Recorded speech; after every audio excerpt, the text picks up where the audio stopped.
Good evening, everyone. Thank you for joining me. It's Mathew Staader here, Cardinal with the Ecumenical Order of Christ. Now, what I'd like to do today is a reading from the Return of Christ book. Now, it is a book that's available for purchase, and I'll put a link in the comment section below. Now, if you do have the book already and you want to follow along, we're starting on chapter 64, page 104. Now, the chapter begins with an official statement in regard to Lord Rael's one world government. Now, the 5 points of the official statement are: the Messianic King Lord Rael will divinely rule and receive due honours. Number 2, the new kingdom will be ruled with truth, love, clarity, respect, and with fair and just laws. 3, waste and greed will be eliminated, whilst abundance is to be used and shared wisely. Reproduction will be limited and population growth controlled as resources allow. And the final point, English will be the official language uniting all. Now we have Isaiah chapter 9, verse 6 to 7.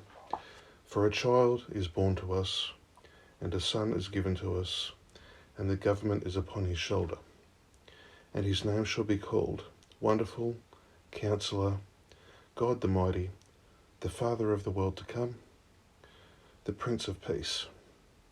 His empire shall be multiplied, and there shall be no end of peace.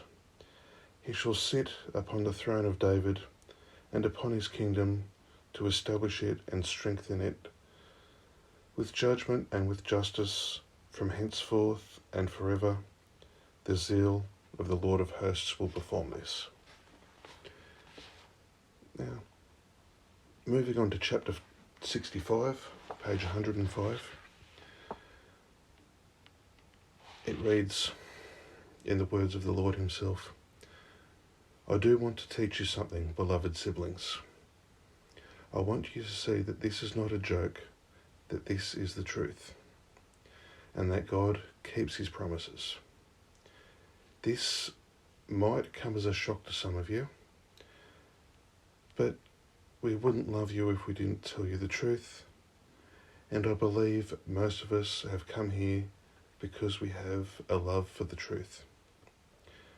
You probably know already that this is being fulfilled right now, and that refers to Matthew chapter 24, verse 14. And this gospel of the kingdom will be preached in all the world as a witness to all the nations, and then the end will come. What you might not know is how this is being fulfilled.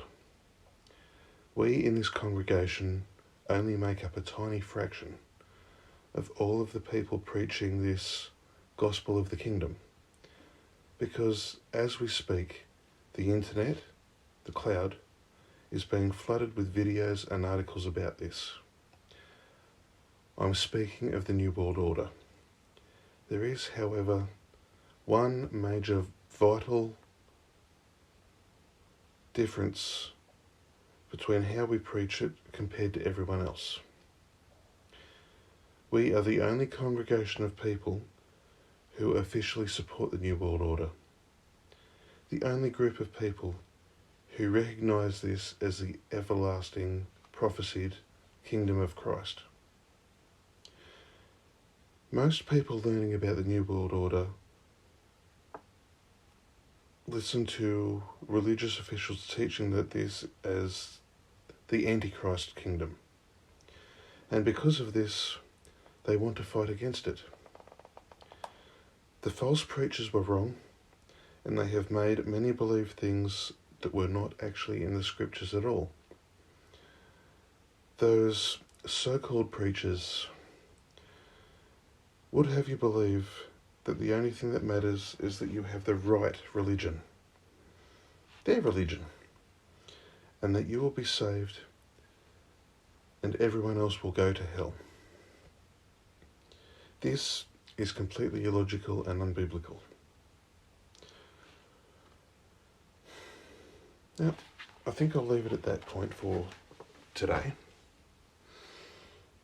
But until next week, when I will pick this up again,